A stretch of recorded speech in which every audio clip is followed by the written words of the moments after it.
Hello दोस्तों, नमस्कार, good evening. आप सभी का बहुत बहुत स्वागत है हमारे यूट्यूब चैनल करियर परिवार में। मैं मुकेश कुमार आप सबका बहुत बहुत स्वागत करता हूं।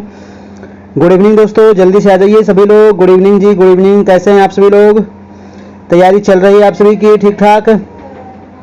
तो दोस्तों हम लेकर के आ गए हैं डेली लाइव क्लास 9 PM वाली, और 9 PM में आपकी जो NCERT सीरीज चल रहा है उसी का ये चैप्टर नंबर 9 और चैप्टर नंबर 10। जी हाँ, आज हो जाएगा क्लास 8 आपका समाप्त हो जाएगा।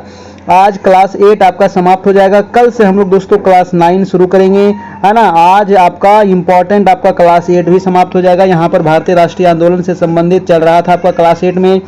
क्लास 9 में है आपका विश्व का इतिहास, ठीक है। 9 और 10 हम लोग पढ़ेंगे विश्व का इतिहास, जो बहुत ही इंपॉर्टेंट है, और वही मेन सिलेबस है आपका 9 10 ही आपका जो 9 10 वाले जो स्टूडेंट है सामाजिक विज्ञान वाले, मेन सिलेबस वही है 9 एंड 10, ठीक है। तो उसको भी हम लोग अच्छे तरीके से देखेंगे कल से।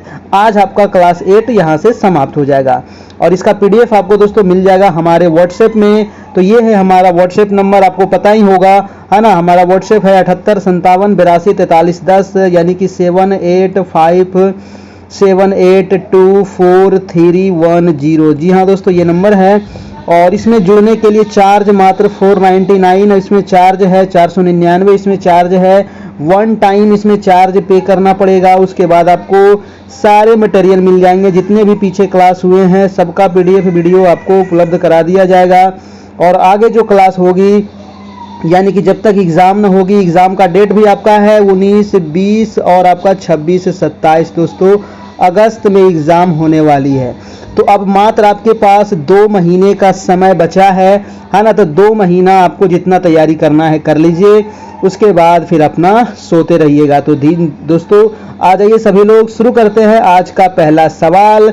देखिएगा पहला सवाल क्या कह रहा है, बहुत ही इंपॉर्टेंट है। भगत सिंह सुखदेव राजगुरु, है ना। भगत सिंह सुखदेव राजगुरु को सम्मिलित रूप से फांसी दिया गया था, है ना। ये फांसी कब दिया गया था दोस्तों? ये फांसी कब दिया गया था, ये डेट आपको बताना है। बहुत ही इंपॉर्टेंट सवाल है, ये फांसी कब दिया गया था। 21 मार्च 1931, 31 अप्रैल 1923, 19 मार्च 1925 या फिर 23 जुलाई 1920।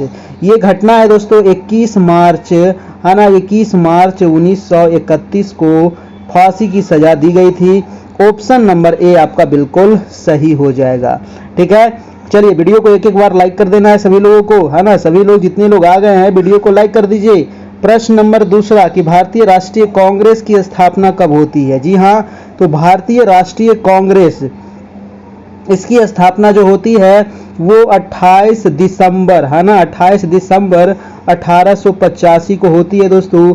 कहाँ होती है? तो मुंबई में इसकी स्थापना होती है। पुणे में इसकी बैठक थी, लेकिन पुणे में प्लेग फैल जाने की वजह से मुंबई में इसकी स्थापना होती है। आंसर हो जाएगा आपका आंसर नंबर ए आपका बिल्कुल सही हो जाएगा। इसके पहले अध्यक्ष कौन थे? तो पहले अध्यक्ष थे WC बनर्जी, है ना।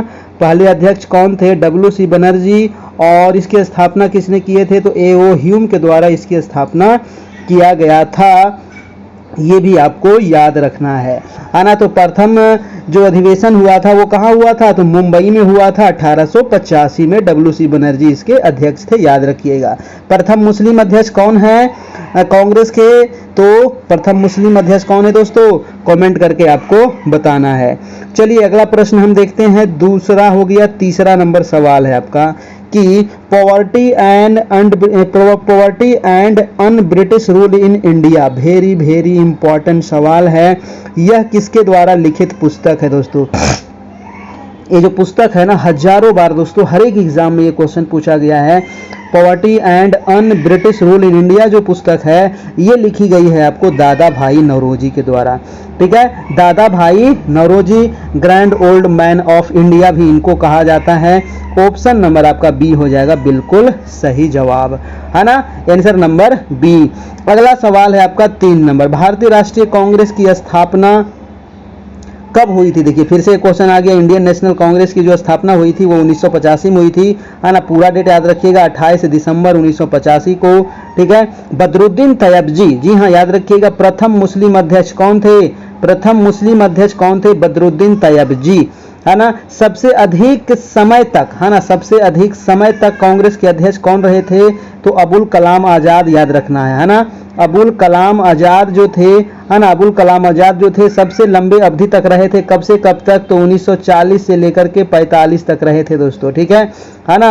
और सबसे युवा भी यही थे, है ना, और सबसे मतलब ज्यादा समय तक आपका यही कांग्रेस के अध्यक्ष रहे थे आपके, ठीक है। तो ये भी आपको याद रखना है।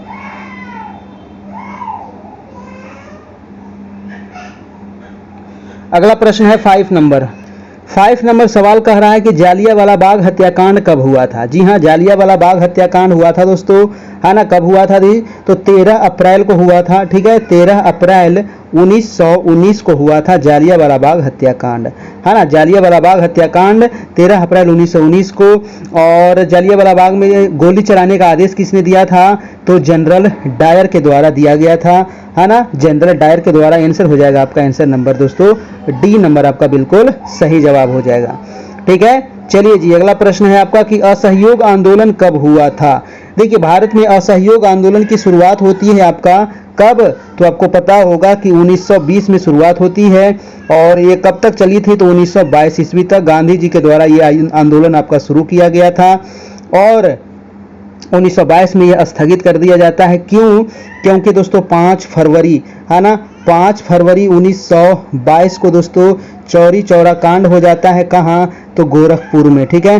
गोरखपुर में चौरी चौरा कांड होता है, जिसके वजह से दोस्तों ये आंदोलन को स्थगित करना पड़ता है। स्थगित ये कब किया गया था गांधी जी के द्वारा? तो 12 फरवरी को याद रखना है ना। 12 फरवरी 2022 को ये आंदोलन स्थगित कर दिया गया था, ठीक है ना। 5 फरवरी को तो मतलब कि ये रोक दिया गया था, लेकिन पूर्ण रूप से स्थगित किया गया था 12 फरवरी 2022 नहीं 1922 दोस्तों, है ना। 1922 ईस्वी, 2000 लिखा गया, ठीक है। चलिए जी, तो इसका आंसर हो गया आपका 1920 ईस्वी। अगला प्रश्न है आपका 7 नंबर। सरकार ने इल्बर्ट बिल लागू करने का प्रयास किया। तो इल्बर्ट बिल लागू करने का प्रयास कब किया सरकार ने दोस्तों? 1883, 1875, 1877 या 1878 में? तो इल्बर्ट बिल जो आया था वो हुआ था आपका 1883 ईस्वी में, ठीक है। इल्बर्ट बिल जो आया था वो 1883 में। आपका आंसर क्या हो जाएगा? आंसर नंबर ए हो जाएगा बिल्कुल सही जवाब, ठीक है। वीडियो को सभी लोग एक बार लाइक करते चलिएगा जितने लोग आ गए हैं जी, है ना। चलिए दोस्तों, अगला सवाल है आपका सवाल number 8 number. Simon commission Bharat कब पहुंचा था? देखिए आपका, देखिए एकदम चैप्टर वाइज आपका, है ना, जो चैप्टर वाइज एनसीईआरटी है उसको आप लोग को करवाया जा रहा है, ताकि आप लोग को कहीं से भी छूटने वाली सवाल न उठे, है ना। 6 से लेकर के अभी तक हम लोग 8 तक पहुंच गए हैं। 9 10 अभी और बचा हुआ है ना। लगभग 10 दिन में आपका ये 9 10 भी आपका समाप्त हो जाएगा। उसके बाद हम लोग पॉलिटी भी आएंगे, है ना। पॉलिटी भी आपका 9 10 करवाया जाएगा, ठीक है। क्योंकि पॉलिटी 6 7 8 में कुछ नहीं है ना, इसीलिए 9 10 आपको करवा दिया जाएगा। और इकोनॉमिक्स भी आपका 9 10 ही कम करवा देंगे आपको, ठीक है। तो वो भी आपका 10-10 दिन में हो जाएगा, यानी कि लगभग 1 महीना में ये पूरा आपका एनसीईआरटी कंप्लीट हो जाएगा। 1 महीना जो आपका और बचेगा, तो 1 महीना और दोस्तों आपका कंप्लीट टेस्ट होगा आपका, जिसमें हिस्ट्री भी रहेगा आपका, ज्योग्राफी भी रहेगा, पॉलिटी भी रहेगा, इकोनॉमिक्स भी रहेगा, है ना। चारों से फिर आपका टेस्ट हम लेंगे और फिर उसमें कितना स्कोर आप करते हैं 80 सवाल में, उसमें देखना है आपको, ठीक है। चलिए, तो साइमन कमीशन भारत कब आया था बताना है। देखिए, साइमन कमीशन का जो गठन होता है ये होता है आपका 1927 ईस्वी में, ठीक है। साइमन कमीशन का गठन हुआ था 27 में। भारत कब आया था ये सवाल है, तो भारत आया था दोस्तों 1928 में आपका, ठीक है। भारत आया था आपका कब? तो 1928 ईस्वी में भारत आया था। आंसर क्या हो जाएगा आपका? आंसर नंबर सी हो जाएगा आपका। अगला प्रश्न है आपका दोस्तों 9 नंबर। 9 नंबर सवाल है कि सविनय अवज्ञा आंदोलन, है ना, सविनय अवज्ञा आंदोलन की शुरुआत कब होती है? बताइए, सविनय अवज्ञा आंदोलन की शुरुआत कब होती है? तो 1920 में तो हुआ था असहयोग आंदोलन, 1940 में हुआ था अगस्त प्रस्ताव। आंसर हो जाएगा हमारा 1930 ईस्वी, है ना। आंसर हो जाएगा हमारा 1930 ईस्वी सविनय अवज्ञा आंदोलन की शुरुआत होती है। ऑप्शन नंबर आपका बी बिल्कुल सही जवाब है ना। चलिए, तो ये सब क्वेश्चन आपको गलती नहीं करना है, क्योंकि भारतीय राष्ट्रीय आंदोलन जो है यहाँ से सबसे ज्यादा सवाल आपको एग्जाम में पूछेगा। अगला प्रश्न है दोस्तों आपका प्रश्न नंबर 10 नंबर। 10 नंबर सवाल कह रहा है कि मुस्लिम लीग के संदर्भ में निम्नलिखित कथनों में से कौन सा सही है, आपको ये बताना है। मुस्लिम लीग के बारे में कौन सा कथन यहाँ पर सही है? तो 4 ऑप्शन में आपको बताना है कौन सा सही है। कह रहा है लीग ने बंगाल विभाजन का समर्थन किया था। जी हाँ, बंगाल विभाजन का समर्थन किया था। अगला है दोस्तों कि विभाजन के दशक में ही लीग ने सरकार से मुसलमानों के लिए अलग निर्वाचिका की मांग की थी। ये भी आपका सही है। और अगला है कि ऐतिहासिक लखनऊ समझौते लीग और कांग्रेस के बीच संपन्न हुआ था। ये भी आपका सही है। तो आंसर हो जाएगा आपका आंसर नंबर डी, यानी कि इनमें से सभी आपको दोस्तों ऑप्शन यहाँ पर सही है ना। तो चलिए अगला प्रश्न है, प्रश्न नंबर आपका 11 नंबर। भगत सिंह को फांसी कब दी गई थी? तो पहला सवाल ही आपको बताया था, भगत सिंह, राजगुरु और बटुकेश्वर दत्त, है ना, इन तीनों को फांसी जो दी गई थी वो दी गई थी आपको 23 मार्च 1931 ईस्वी को। ठीक है, 23 मार्च 1931 को, है ना। तो इनको फांसी क्यों दी गई थी? संसद भवन में दोस्तों मतलब बम फेंकने के मतलब जुर्म में। आपका आंसर हो जाएगा आपका बी नंबर, आपका 23 मार्च आपका। ठीक है, 23 मार्च यहाँ पर कर लेना है।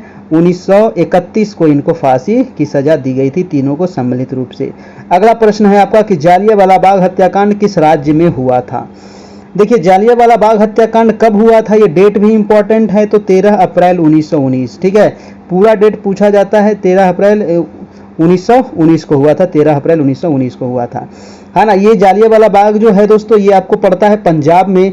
और पंजाब में कहाँ है? तो पंजाब के अमृतसर में। ठीक है, अमृतसर भी आपको ऑप्शन में रह सकता है, तो पंजाब के अमृतसर में याद रखिएगा आपको। ठीक है जी, चलिए तो आंसर हो गया आपका, आंसर नंबर ए हो गया आपका। अगला प्रश्न है आपका कि रूस की क्रांति कब हुई थी? बहुत इंपॉर्टेंट सवाल है मेरे प्यारे दोस्तों।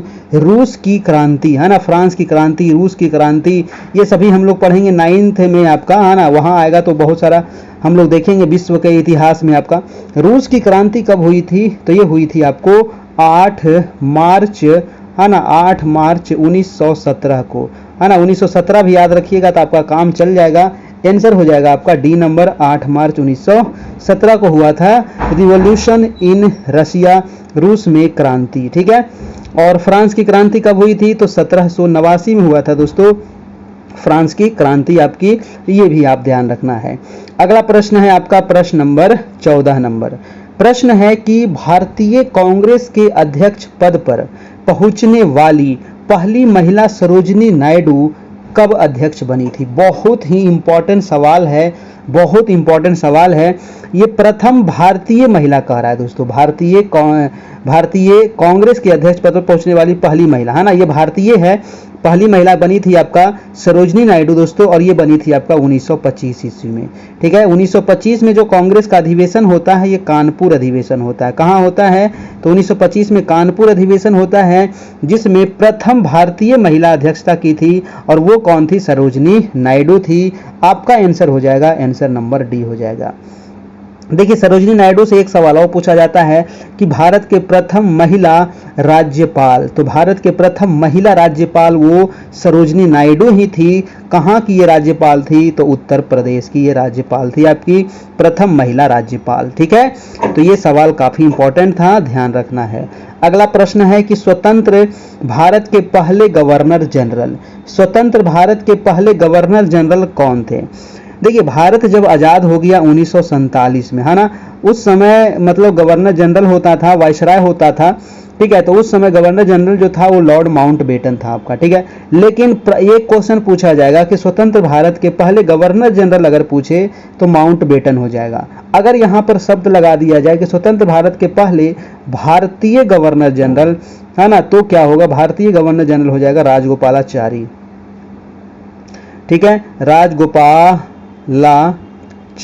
है ना, श्री राजगोपालाचारी, है ना। तो यहाँ पर भारतीय नहीं है, तो आपका माउंटबेटन हो जाएगा आपका। अगला प्रश्न है आपका कि बंगाल का विभाजन, बहुत इंपॉर्टेंट सवाल है दोस्तों, बंगाल का विभाजन। तो बंगाल का विभाजन होता है किसके शासनकाल में? तो लॉर्ड कर्जन के शासनकाल में। ठीक है, लॉर्ड कर्जन के शासनकाल में होता है बंगाल का विभाजन। कब होता है? तो 1905 ईस्वी में होता है बंगाल का विभाजन आपका। बंगाल विभाजन रद्द कब होता है? तो 1911 ईस्वी में बंगाल विभाजन को रद्द किया जाता है। जॉर्ज पंचम आता है दोस्तों, दिल्ली दरबार लगता है, और ब्रिटेन का जो राजा होता है जॉर्ज पंचम, वही आया था आपका, उस समय आपको इसको रद्द किया गया था और भारत का जो राजधानी है कलकत्ता से फिर दिल्ली स्थानांतरित किया गया था आपका। ठीक है, तो ये आप याद रखिएगा। अगला प्रश्न है आपका 17 number, all India Muslim league की गठन कब हुआ था? Very very important. जितने सवाल है ना इधर देखिए, दो चार चैप्टर में जितना प्रश्न था ये एग्जाम के व्यू से सबसे ज़्यादा इंपॉर्टेंट है, क्योंकि भारतीय राष्ट्रीय आंदोलन से ही आपका सबसे ज़्यादा सवाल पूछा जाएगा। अगर हिस्ट्री से मानते हैं कि 15 सवाल है तो 15 में से 10 जो सवाल रहेगा वो भारतीय राष्ट्रीय आंदोलन से ही रहेगा, बाकी 5 से मेडाइवल भी हो गया और एंशिएंट भी हो गया आपका। ठीक है, तो मतलब 10 सवाल फिक्स है कि आपको 15 अगर पूछ रहा है ना, तो 10 आपका किससे रहेगा? इससे रहेगा आपका, है ना। चलिए, तो अगला प्रश्न है दोस्तों कि ऑल इंडिया मुस्लिम लीग का गठन कब हुआ था? तो देखिए, मुस्लिम लीग का गठन होता है आपका 1906 ईस्वी में। कब होता है? 1906 ईस्वी में हुआ था। कहाँ हुआ था इसका गठन दोस्तों? तो ढाका में हुआ था। कहाँ हुआ था? ढाका, यानी कि बांग्लादेश में इसका गठन होता है 1906 ईस्वी। बिल्कुल सही जवाब हो जाएगा आपका बी नंबर। ठीक है, ऑल इंडिया मुस्लिम लीग है ना, इसका गठन होता है 1906 ढाका में। चलते हैं, अगला प्रश्न है आपका, प्रश्न नंबर है 18 नंबर। प्रश्न है कि लीग द्वारा प्रत्यक्ष कार्यवाही दिवस का आह्वान निम्नलिखित में से कब किया गया था?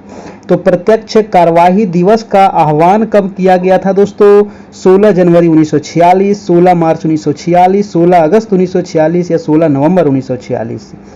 तो लीग द्वारा प्रत्यक्ष कार्यवाही दिवस का आह्वान जो किया गया था वो हुआ था 16 अगस्त 1946 को। आपका आंसर हो जाएगा, आपका आंसर नंबर सी हो जाएगा आपका। ठीक है, प्रत्यक्ष कार्यवाही दिवस।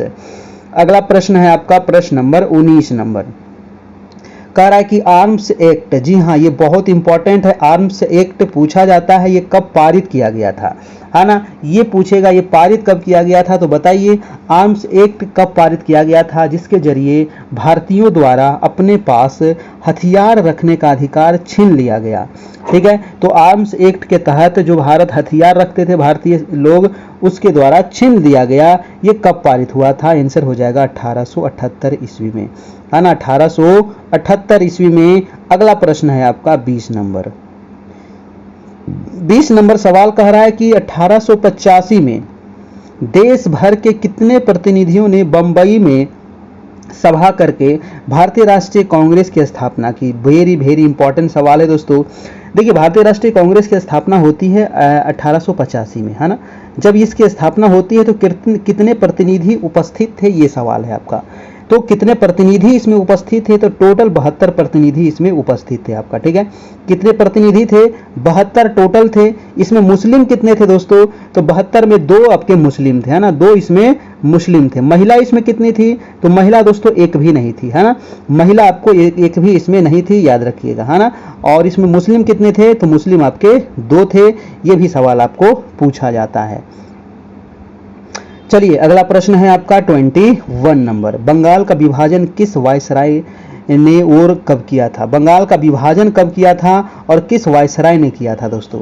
तो अभी आपको बताया था ना कि बंगाल का विभाजन जो हुआ था किसके समय हुआ था? ऑप्शन देख लीजिए, कर्जन के समय हुआ था आपका, है ना, और 1905 ईस्वी में हुआ था। लॉर्ड कर्जन का शासनकाल कब से कब तक था? तो 1999, है ना, 1900 नहीं 1800 होगा, है ना, 1899 से लेकर के 1905 ईस्वी तक।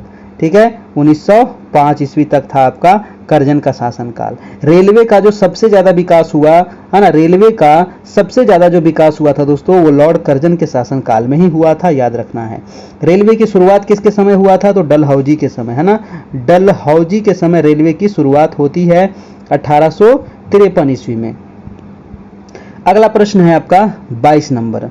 22 नंबर प्रश्न कह रहा है कि बंगाल विभाजन के संदर्भ में निम्नलिखित कथनों में से कौन सही नहीं है ना।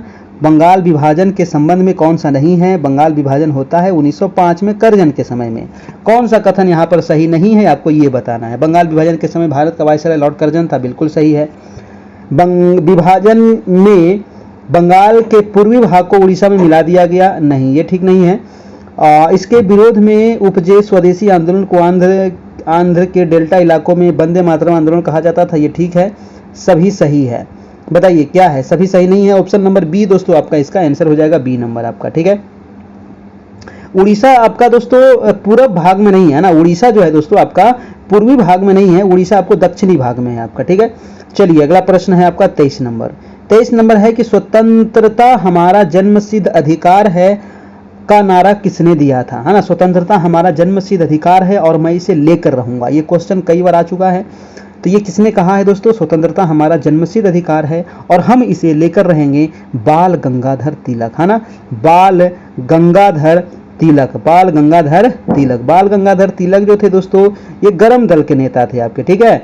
गरम दल के नेता थे, नरम दल और गरम दल, है ना। इसका विभाजन हुआ था ना, कब हुआ था, 1907 ईस्वी में हुआ था ना कांग्रेस का विभाजन, ठीक है। और दोनों कब जाकर के मिल गए थे, तो 1916 में जाकर के लखनऊ अधिवेशन में मिल जाते हैं।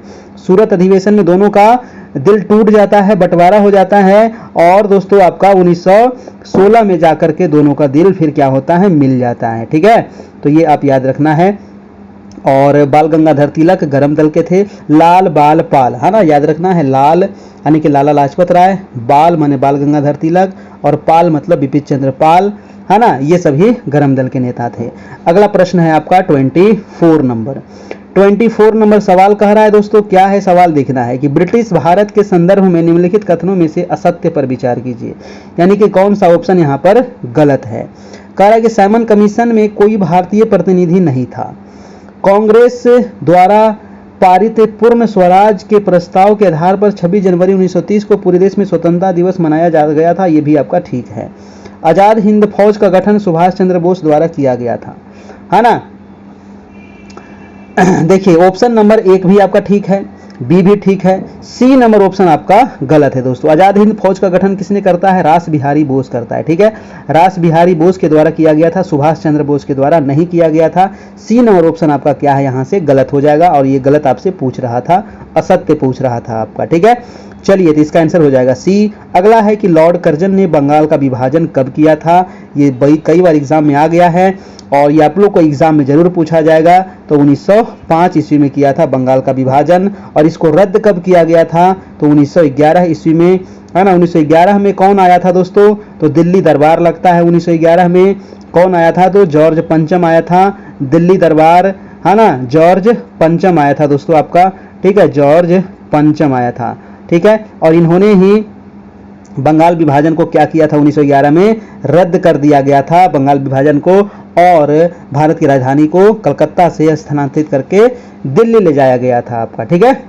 चलिए अगला प्रश्न है आपका कि खिलाफत आंदोलन की शुरुआत के पीछे निम्नलिखित में से कौन सा कारण मुख्य था। खिलाफत आंदोलन की शुरुआत के पीछे कौन सा मुख्य कारण था, आपको ये बताना है। तो खिलाफत आंदोलन की शुरुआत के पीछे जो मुख्य कारण था, वो मुख्य कारण क्या था, जल्दी से बताइए। आपको ऑप्शन पढ़िए चारों और जल्दी जवाब दीजिए।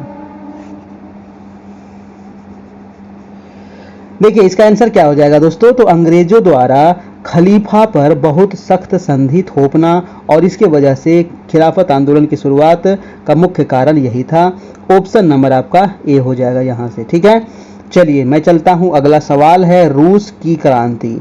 तो भाई साहब ये रूस की क्रांति फिर से आ गया, है ना। रूस की क्रांति जो हुई थी, ये हुई थी आपका 1917 ईस्वी में हुई थी। किसके शासन काल में हुआ था, ये आपको बताना है ना। किसके शासन काल में हुआ था, ये आपको बताइए कि रूस की क्रांति किसके शासन काल में हुआ था। जल्दी से कमेंट करके बताइए, रूस की क्रांति जो हुई थी ये किसके शासन काल में हुई थी। अगला प्रश्न है आपका 28 नंबर। कह रहा है भगत सिंह ने अपने साथियों के साथ मिलकर दिल्ली स्थित फिरोज शाह कोटला में हिंदुस्तान सोशलिस्ट रिपब्लिकन एसोसिएशन की स्थापना की थी। जी हाँ, तो हिंदुस्तान सोशलिस्ट रिपब्लिक एसोसिएशन, है ना, इनका एक दल था, इसकी स्थापना किए थे। किसने किए थे, तो भगत सिंह किए थे। ये भी पूछा जाता है कब किए थे दोस्तों, ये सवाल है आपसे, है ना, कि इसकी स्थापना कब किया गया था, कहाँ किया गया था, तो दिल्ली में फिरोज शाह कोटला मैदान में। तो ये जो स्थापना होता है आपका 1928 ईस्वी में होता है, ठीक है। 1928 में होता है आपका हिंदुस्तान सोशलिस्ट रिपब्लिकन एसोसिएशन की स्थापना। आंसर हो जाएगा आपका दोस्तों, आंसर नंबर ए हो जाएगा, ठीक है। चलिए अगला प्रश्न है आपका। तो ये प्रश्न था दोस्तों आपका क्लास 9 का, है ना। लगभग 28-29 सवाल था आपका क्लास 9 में। इंपॉर्टेंट जो भी सवाल था और उससे संबंधित जो भी महत्वपूर्ण फैक्ट है आप लोग को बताया गया। अब हम लोग देखेंगे चैप्टर नंबर 10, ठीक है। तो यहाँ भी लगभग 20-25 सवाल हम लोग देखेंगे, तो ये पूरा वीडियो देखना है। इसका पीडीएफ आपको मिल जाएगा दोस्तों, ये हमारे व्हाट्सएप पर, ठीक है, ये हमारे व्हाट्सएप पर आपको वीडियो मिल जाएगा, पीडीएफ इसका मिल जाएगा, सारा चीज़ मिल जाएगा। अभी मात्र इसमें जुड़ने के लिए चार्ज है 499, ठीक है, 499 इसमें जुड़ने का चार्ज है। उसके बाद आपको सारा पीडीएफ मिल जाएगा। ये है आपका फ़ोन पे, गूगल पे, पेटीएम नंबर, तो इसी नंबर पे आपको पे करना होगा 499, तभी आपको मिल पाएगा। पीछे जितना हुआ है वो भी मिल जाएगा, है ना, 6 से लेकर के 10 तक सबका मिल जाएगा। और जो भी पे करेंगे तो व्हाट्सएप पर स्क्रीनशॉट भेज देंगे, तभी आपको उनको ग्रुप में जोड़ दिया जाएगा और सारे मटेरियल प्रोवाइड करा दिया जाएगा। पहला प्रश्न देखिए क्लास 10 का, भारतीय संविधान कब लागू हुआ? भारतीय संविधान बना था कब, पता होगा आपको, 26 नवंबर 1949 को, है ना, 26 नवंबर 1949 को दोस्तों हमारा संविधान बनकर के तैयार हो गया, यानी कि अंगीकृत हो गया, ठीक है। और ये लागू कब होता है, तो 26 जनवरी 1950 को ये लागू होता है पूर्ण रूप से आपका, ठीक है। संविधान दिवस हम लोग बनाते हैं 26 नवंबर को, ये भी आपको याद रखना पड़ेगा, है ना, संविधान दिवस है। हमारे संविधान को बनने में कितना समय लगा था दोस्तों, तो 2 साल, है ना, 11 महीना और 18 दिन, ये भी आपको ध्यान में रखना है, ठीक है। तो ये था आपका। अगला प्रश्न है आपका दूसरा नंबर, कह रहा है कि योजना आयोग की स्थापना कब होती है? देखिए योजना आयोग वर्तमान में आपका समाप्त कर दिया गया है ना। योजना आयोग की जगह पे अभी वर्तमान में क्या चल रहा है, तो नीति आयोग चल रहा है ना, नीति आयोग चल रहा है। नीति आयोग कब से चल रहा है, तो 1 जनवरी 2015 से, ठीक है, 1 जनवरी 2015 से दोस्तों आपका नीति आयोग चल रहा है, याद रखिएगा, है ना। तो योजना आयोग की जो स्थापना होती है वो होती है आपको 15 मार्च 1950 को, ठीक है, 15 मार्च 1950 को योजना आयोग की स्थापना होती है। इसके अध्यक्ष कौन होते हैं दोस्तों, तो प्राइम मिनिस्टर इसके अध्यक्ष होते हैं। नीति आयोग के भी अध्यक्ष कौन होंगे, तो इसके भी अध्यक्ष प्राइम मिनिस्टर ही होंगे, यानी कि वर्तमान में नरेंद्र मोदी जी हैं आपका, ठीक है। तो इसका आंसर क्या हो जाएगा आपका, बी नंबर हो जाएगा। अगला प्रश्न है कि महात्मा गांधी की हत्या कब होती है?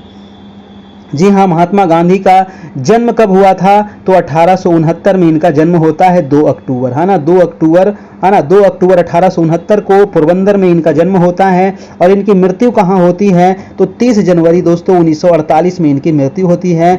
और इनको गोली कौन मारा था, तो नाथूराम गोडसे ठाए ठाए ठाए गोली मार दिया था 30 जनवरी, है ना, 1948, आप याद रखिएगा। 30 जनवरी को हम लोग क्या मनाते हैं, तो शहीद दिवस मनाते हैं। क्या मनाते हैं 30 जनवरी को, शहीद दिवस मनाते हैं, ये भी आपको ध्यान में रखना पड़ेगा, ठीक है जी। चलिए दोस्तों, है ना, और 2 अक्टूबर को हम लोग क्या मनाते हैं, तो अहिंसा दिवस, ये भी आपको याद रखना पड़ेगा, यानी कि इनकी जब मृत्यु हुई तो शहीद दिवस और जन्म हुआ था उसको अहिंसा दिवस के रूप में मनाते हैं आपका। चलिए अगला प्रश्न है आपका 4 नंबर। 4 नंबर सवाल है कि तेलुगु भाषियों के हितों की रक्षा के लिए आंध्र प्रदेश के लिए भूख हड़ताल पर जाने वाले नेता कौन थे? वेरी वेरी इंपॉर्टेंट सवाल है ना। तेलुगु भाषी के लिए, जैसे कि नॉर्थ में तो बहुत सारे लोग भूख हड़ताल पर गए थे आपका, है ना, तो दक्षिण भारत में दोस्तों यानी कि तेलुगु भाषी के लिए आंध्र प्रदेश के लिए भूख हड़ताल पर जो जाने वाले व्यक्ति थे वो थे आपको श्री पोट्टी रामुल्लू, है ना, श्री रामुल्लू भी कहते हैं, पोट्टी मत कहिए, है ना, पोट्टी हो जाएगा, है ना। श्री रामुल्लू जो थे यही गए थे दोस्तों आपके भूख हड़ताल पर। आंसर नंबर आपका ए हो जाएगा आपका, ठीक है, ऑप्शन नंबर ए हो जाएगा तेलुगु भाषी के लिए। अगला है आपका 5 नंबर, भारत ने अपनी स्वतंत्रता की 75वीं वर्षगांठ कब मनाई? वेरी वेरी इंपॉर्टेंट सवाल है, छपेगा एग्जाम में। 75वीं वर्षगांठ स्वतंत्रता की, हमारा देश आज़ाद कब हुआ? तो 15 अगस्त 1947 को, 15 अगस्त 1947 को देश आज़ाद होता है। और दोस्तों 15 अगस्त, है ना, 15 अगस्त 2022 को हम लोग 75 सालवीं हम लोग वर्षगांठ मनाए, 2022 में थे, मनाए थे हम लोग 15 अगस्त 2022 को। 75 साल हमारी आज़ादी का हो गया था, ये आपको याद रखना पड़ेगा क्योंकि ये बहुत इंपॉर्टेंट सवाल है। 15 अगस्त 2022 को हो जाएगा, ठीक है। चलिए तो आंसर हो जाएगा ए नंबर। अगला प्रश्न चलते हैं आपका 6 नंबर। 6 नंबर है कि हमारे संविधान की कौन सी विशेषता नहीं है? जी हाँ, जो हमारा संविधान है ये दुनिया का सबसे बड़ा संविधान है ना। हमारा जो संविधान है ये दुनिया का सबसे बड़ा संविधान है। हमारे संविधान में 395 अनुच्छेद हैं, 8 अनुसूचियां और 22 भाग थे, है ना। वर्तमान में आपका लगभग 500 अनुच्छेद के आसपास हो गया है, इसी में ABCD जोड़ करके, और अनुसूची जो हो गया है वर्तमान में 12 हो गया है, और भाग आपके वर्तमान में आपके 22 हो गए हैं। तो ये आप ध्यान में रखना पड़ेगा। प्रश्न है हमारा कि हमारे संविधान की कौन सी विशेषता नहीं है, तो सार्वभौमिक वयस्क मताधिकार, ये तो हमें विशेषता है। हिंदू धर्म को वरीयता देना, नहीं, ये गलत बात है। हिंदू धर्म को वरीयता देना ऐसा कुछ हमारे संविधान में नहीं है। किसी भी धर्म को वरीयता देने की बात नहीं कही गई है। सभी धर्म एक समान है, सभी नागरिकों को समान अधिकार है, ये भी ठीक है। सबसे गरीब और सबसे वंचित भारतीयों के लिए विशेष व्यवस्था किया गया, ये भी ठीक है ना। जैसे कि SC है, ST है, EW, मतलब कि जो भी मतलब कि पिछड़े लोग हैं उनके लिए अलग से व्यवस्था सरकार के द्वारा की गई है आपका। अगला प्रश्न है दोस्तों आपका प्रश्न नंबर 7 नंबर, कह रहा है कि तेलुगु भाषियों के हितों की रक्षा के लिए आंध्र प्रदेश के लिए भूख हड़ताल कौन किया था। देखिए ये क्वेश्चन बार बार आ रहा है, इसका मतलब ये क्वेश्चन बहुत इंपॉर्टेंट है, ठीक है। तो वो थे दोस्तों श्रीरामुलु पोट्टी, है ना, आंसर हो जाएगा श्रीरामुलु, है ना, आंसर नंबर B नंबर आपका बिल्कुल आंसर हो जाएगा। आंध्र प्रदेश में भूख हड़ताल किए थे, कौन से भाषा के लिए दोस्तों, साउथ में, कभी कभी दक्षिण भारत भी दे देगा तो वो भी आपको मारना पड़ेगा, नहीं तो तेलुगु भाषा दिया हुआ है तो ठीक है। अगला प्रश्न है आपका 8 नंबर, कह रहा है कि कर, रक्षा और विदेशी मामले जैसे विषय के अंतर्गत आते हैं। तो कर, रक्षा और विदेशी मामले दोस्तों किस विषय के अंतर्गत आते हैं, तो आप पढ़े होंगे, है ना, 7वीं अनुसूची, है ना। 7वीं अनुसूची में क्या हम लोग पढ़े हैं, तो संघ सूची पढ़े हैं, राज्य सूची पढ़े हैं और समवर्ती सूची पढ़े हैं ना जी, राज्य सूची, संघ सूची और समवर्ती सूची, ठीक है। तो दोस्तों कह रहा है कि कर जो है, रक्षा जो है और विदेशी मामले है, ये किस विषय में आते हैं, तो ये आते हैं आपके संघ सूची में आते हैं, ठीक है। किस में आते हैं, संघ सूची में आते हैं। वर्तमान में कितने विषय हैं आपको कमेंट करना है, वर्तमान में संघ सूची में कितने विषय हैं ये आपको बताना है दोस्तों। हम चलते हैं अगले सवाल की ओर। अगला सवाल है कि इंडोनेशिया में वाडुंगा के सम्मेलन में विश्व के कितने देश शामिल हुए थे। देखिए इंडोनेशिया हमारा पड़ोसी ही देश है ना, मुस्लिम कंट्री है। सबसे ज्यादा मुस्लिम मतलब मुस्लिम जनसंख्या वाला देश दोस्तों इंडोनेशिया ही है आपका, है ना, ये भी याद रखिएगा। और सबसे ज्यादा द्वीपों वाला देश है ना, ये द्वीपों वाला देश है ना, सिर्फ द्वीपों से बना हुआ है, हजारों द्वीप है दोस्तों यहाँ पर, ठीक है। तो इंडोनेशिया में बाडुंगा सम्मेलन हुआ था और यहाँ पर विश्व के कितने देश इसमें शामिल हुए थे ये आपको बताना है। तो इसमें टोटल दोस्तों, टोटल आपको इसमें 29 देश शामिल हुए थे, है ना, टोटल इसमें 29 देश शामिल हुए थे। आपका आंसर नंबर A हो जाएगा, बिल्कुल सही हो जाएगा। अगला प्रश्न है आपका 10 नंबर सवाल, खाली स्थान को भरना है का गठन 1 अक्टूबर 1953 को होता है। देखिए भारत में सबसे पहले क्वेश्चन पूछा जाता है कि भाषा के आधार पर, है ना, भाषा के आधार पर पहला राज्य का जो गठन हुआ था वो राज्य कौन सा है, तो वो है आपका आंध्र प्रदेश, है ना। कौन सा राज्य है, आंध्र प्रदेश है। भाषा के आधार पर, तेलुगु भाषा के आधार पर, और इसका गठन कब होता है, तो 1 अक्टूबर 1953 को। ये बहुत ही इंपॉर्टेंट सवाल है, याद रखिएगा, ठीक है। राज्यों का पुनर्गठन कब हुआ था, तो 1956 में, ये भी याद रखना है, ठीक है। तो गठन हुआ था 1953 में, सबसे पहले आंध्र प्रदेश का। अगला प्रश्न है दोस्तों आपका कि 1956 में दूसरा पंचवर्षीय योजना, प्रथम पंचवर्षीय योजना 1951 से लेकर के 56 तक, दूसरी पंचवर्षीय योजना 1956 से लेकर के 61 तक। तो यही पूछ रहा है कि जो दूसरी पंचवर्षीय योजना है 1956 से 61 तक, इसमें दोस्तों किस पर केंद्रित था, यानी कि किस चीजों पर जोर दिया गया था, है ना। ये पंचवर्षीय योजना तो खैर वर्तमान में समाप्त कर दिया गया है ना, इसके जगह पर नीति आयोग लाया गया है। तो 56 से 61 में दोस्तों, है ना, भारी उद्योग पर जोर दिया गया था। किस पर, भारी उद्योग पर जोर दिया गया था। एक क्वेश्चन पूछा जाएगा आपसे कि जो प्रथम पंचवर्षीय योजना था 51 से 56, इस पर किस पर जोर दिया गया था, प्रथम पंचवर्षीय योजना में किस चीज पर जोर दिया गया था, तो याद रखिएगा कृषि पर जोर दिया गया था, ठीक है। प्रथम में कृषि पर जोर दिया गया था। ये दोनों आपका बहुत ही इंपॉर्टेंट है। हम चलते हैं अगला सवाल, कह रहा है कि विश्व की सबसे बड़ी झुग्गी धरावी कहाँ स्थित है। है ना। धारावी का नाम सुने होंगे आप लोग, धारावी को नाम सुने होंगे। धारावी कहाँ है दोस्तों, और ये सबसे बड़ा झुग्गी झोपड़ी वाला मतलब कि शहर कह सकते हैं, कुछ भी कह सकते हैं, है ना। तो ये है आपको मुंबई में, है ना, सबसे ज़्यादा झुग्गी झोपड़ी आपको यहाँ पर मिलेगा। तो ये है भाई साहब आपका मुंबई में, है ना। कहाँ है, धारावी मुंबई में। अगला प्रश्न है आपका 13 नंबर, वन और कृषि जैसे विषय किस सूची के अंतर्गत आते हैं दोस्तों, बताइए। वन यानी कि जंगल और कृषि जैसे जो विषय हैं ये किस सूची में आएंगे, संघ में आएंगे, समवर्ती में आएंगे, या राज्य में आएंगे, या फिर किस में आएंगे, बताइए। 13 का आंसर क्या होगा, तो ये हो जाएगा आपका समवर्ती सूची में, ठीक है। ये हो जाएगा आपका समवर्ती सूची, ऑप्शन नंबर आपका सी। अगला प्रश्न है कि संयुक्त राष्ट्र संघ, जी हाँ दोस्तों, वेरी वेरी इंपॉर्टेंट सवाल है। संयुक्त राष्ट्र संघ का गठन कब हुआ था, तो इसका गठन होता है 24 अक्टूबर, है ना, 24 अक्टूबर 1945 को, याद रखिएगा। संयुक्त राष्ट्र का गठन होता है 24 अक्टूबर 1945 को, ऑप्शन नंबर आपका बी होता है ना। इसका मुख्यालय कहाँ है जी, तो इसका हेड क्वार्टर कहाँ है, तो न्यूयॉर्क इसका हेड क्वार्टर है, ठीक है। न्यूयॉर्क इसका हेड क्वार्टर है संयुक्त राष्ट्र का।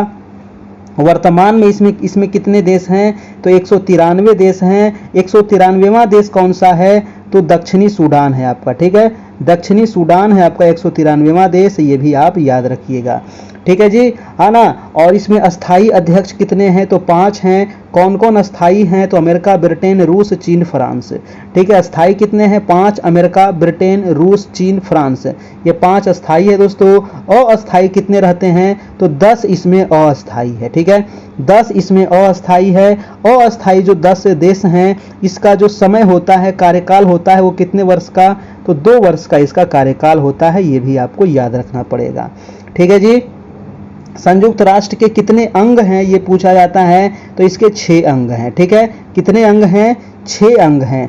वर्तमान में इसके महासचिव कौन है, तो एंटोनियो गुटेरस इसके वर्तमान में महासचिव हैं, ये भी आपको याद रखना पड़ेगा। तो इतने सारे सवाल अगर याद रखते हैं तो एक सवाल संयुक्त राष्ट्र से आपको 100% पूछा जाएगा। अगला प्रश्न है आपका 15 नंबर सवाल कि आंध्र प्रदेश अस्तित्व में आया था। जी हाँ, आंध्र प्रदेश, मैंने अभी आपको बताया कि भाषा के आधार पर गठन होने वाला पहला राज्य, तो पहला राज्य था आपका भाषा के आधार पर, वो था आपका आंध्र प्रदेश, और इसका गठन होता है 1 अक्टूबर 1953 ईस्वी को, ठीक है। 1 अक्टूबर 1953 ईस्वी को। वीडियो अच्छा लग रहा है तो एक लाइक कर देना है, ना। चैनल पर नए हैं तो सब्सक्राइब भी कर लेना है, ताकि डेली दोस्तों आपको नोटिफिकेशन मिल सके और आपकी तैयारी 100% हो सके। बिल्कुल हम चैप्टर वाइज चल रहे हैं और पूरे डिटेल से हम समझाते हुए चल रहे हैं, ताकि आप लोग को कोई दिक्कत ना हो। कह रहा है कि मुक्ति वाहिनी का गठन बंगाली जनता ने किसके नेतृत्व में किया था। मुक्ति वाहिनी का जो गठन किया गया था दोस्तों, ये मुजीबुर रहमान के द्वारा किया गया था। किसके द्वारा, मुजीबुर रहमान के द्वारा किया गया था, है ना। मुजीबुर रहमान के द्वारा किया गया था, बंगाली जनता मुक्ति वाहिनी का गठन किया गया था। आंसर हो जाएगा बी नंबर। नेक्स्ट प्रश्न है आपका 17 नंबर कि किस तिथि तक कई रियासतों को प्रशासनिक इकाइयों के रूप में बनाए रखा गया था। देखिए, जब भारत आजाद हो गया था ना, तो बहुत सारे जो प्रशासनिक इकाई थे वो स्वतंत्र थे, है ना। उसको फिर बाद में जाकर के भारत में मिलाया गया था। तो कब तक दोस्तों ये प्रशासनिक इकाई के रूप में थे आपके, तो 17 का आंसर क्या होगा आपका, देख लीजिए ऑप्शन, और ऑप्शन देख करके आपको फटाफट जवाब देना है। तो आंसर हो जाएगा दोस्तों आपको 15 अक्टूबर 1955 तक आपका, ठीक है। आंसर नंबर आपका सी हो जाएगा। अगला प्रश्न है आपका 18 नंबर सवाल। प्रश्न है दोस्तों कि खाली स्थान में भरना है भारतीय संविधान के पिता। जी हाँ, भारतीय संविधान के जो पिता हैं, किसे जाने जाते हैं ना, कौन जाने जाते हैं भारतीय संविधान के पिता के रूप में, है ना। बहुत इंपॉर्टेंट सवाल है, तो इसके हो जाएंगे BR अम्बेडकर। जी हाँ, भीमराव अंबेडकर जो है दोस्तों, इन्होंने ही मेन रूप से आपके भारतीय संविधान को तैयार किया है ना। तो आंसर हो जाएगा आपका, आंसर नंबर डी हो जाएगा, ठीक है ना। BR अम्बेडकर से एक सवाल पूछा जाता है कि BR अम्बेडकर ने हृदय एवं आत्मा किसे कहा है, तो हृदय एवं आत्मा कहा है इन्होंने अनुच्छेद 32 को। ठीक है। अनुच्छेद 32 को इन्होंने हृदय एवं आत्मा कहा है। अनुच्छेद 32 में क्या है, तो संवैधानिक उपचारों का अधिकार है ना। और इसी में 5 प्रकार के रीट की भी व्यवस्था की गई है। ये जो रीट जो जारी करने का अधिकार किसके पास है, तो हाई कोर्ट और आपका सुप्रीम कोर्ट के पास है रीट जारी करने का अधिकार है। ये आपको ध्यान में रखना है। अगला प्रश्न है दोस्तों कि मसौदा समिति के अध्यक्ष कौन थे। तो मसौदा समिति के अध्यक्ष कौन थे, जवाहरलाल नेहरू, बी.आर. अम्बेडकर, टी.टी. कृष्णाचारी या फिर सरदार वल्लभ भाई पटेल। मसौदा समिति के जो अध्यक्ष थे मेरे दोस्तों वो हो जाएंगे आपका डॉक्टर बी.आर. अम्बेडकर जी, है ना। BR. Ambedkar, option number B हो जाएगा आपका, ठीक है। आंसर नंबर बी हो जाएगा। अगला प्रश्न है आपका 20 नंबर की Bhilai steel plant, very very important है। भिलाई स्टील प्लांट की स्थापना कब होती है ना। तो भिलाई स्टील प्लांट जो है ना, इसकी स्थापना जो होती है ये होती है आपको 1955 ईस्वी में। भिलाई स्टील प्लांट की जो स्थापना होती है ये किसके सहयोग से होती है, तो भिलाई की होती है दोस्तों रूस के सहयोग से, याद रखना है, ठीक है। तो चलते हैं अगला प्रश्न। अच्छा, इतना ही सवाल था इसमें, 20 सवाल लगभग दोस्तों हम लोग यहाँ पर 50 प्रश्न देखे अभी 2 चैप्टर से, और उससे संबंधित आपको और भी बहुत सारा सवाल आपको बताया गया। आपको कैसा लगा जरूर बताना है, और अच्छा लगा हो तो एक लाइक भी कर देना है। इसका पीडीएफ दोस्तों अगर चाहिए आपको तो आप हमारे व्हाट्सएप में जुड़ जाइए। पीछे जितनी भी क्लासेज हुई है वो बहुत इंपॉर्टेंट क्लासेज है, चैप्टर वाइज आपका क्वेश्चन करवाया गया है, और आगे भी चैप्टर वाइज ही होगा, है ना। तो ये फोन पे गूगल पे नंबर है, मात्र इसमें 499 आपका जुड़ने का चार्ज है।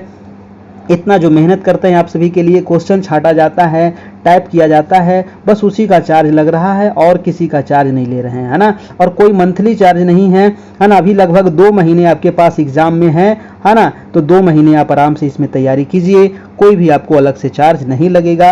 ये सारा आपको पीछे वाला भी मिल जाएगा, और आगे जो क्लास होगी वो भी आपको मिलते रहेगा दोस्तों, ठीक है। सिर्फ एक बार 1 टाइम आपको इसमें पे करना पड़ेगा, है ना। और अपनी तैयारी को जारी रखना है ना, 100% अपना देना है, चाहे जो हो जाए अपना 100% देना है एग्जाम में, है ना। किसी प्रकार की कमियां ना रह जाए ना, कि एग्जाम के बाद ये ना कहने को मन में आवे कि अगर वो पढ़ लेते तो आज काम हो जाता, है ना। ऐसा दिमाग में नहीं रहने देना है, सब चीज़ को पढ़ना है और अच्छे तरीके से पढ़ना है, ताकि रिजल्ट हो जाना चाहिए। आप कम से कम दोस्तों 50% प्लस आप ले आते हैं तो रिजल्ट आपका हो जाएगा। हमें उम्मीद है कि 50 प्लस जिनका भी है 50 से 55% तक उनका रिजल्ट आपका हो जाएगा। फिर 55 से 50% तक अगर रिजल्ट आ जाता है तो आपका रिजल्ट हो जाएगा। अगर 60 प्लस आ गया है तो समझिए आप सेफ जोन में हो जाएंगे, है ना। 60 प्लस आ जाएगा तो आप सेफ जोन में चले जाएंगे, अपना जिला आपको मिल सकता है। लेकिन 50-55 में आपको अपना जिला नहीं मिल सकता है, तो ये भी आपको, क्योंकि जिला मिलना भी बहुत बड़ी बात होगी, है ना। अगर आपको अपना जिला चाहिए, फर्स्ट चॉइस वाला जिला चाहिए, तो आपको नंबर तो लाना पड़ेगा, और नंबर लाने के लिए क्या करना है, तो पढ़ना पड़ेगा। बिना पढ़े तो नंबर आएगा नहीं, और नंबर नहीं आएगा तो जिला नहीं मिलेगा। और जिला क्या, पहले रिजल्ट होना जरूरी है, उसके बाद जिला जरूरी है ना। तो रिजल्ट भी लीजिए और जिला भी लीजिए, अपना जिला, ताकि अपने जिंदगी को अच्छे तरीके से जी सके, है ना जी। चलिए दोस्तों, तो फिर मिलते हैं कल, तब तक के लिए good night, goodbye, take care. जो भी आपका सवाल होगा नीचे पोस्ट कर देना है और मैं उसका जवाब दे दूंगा। Thank you, good night.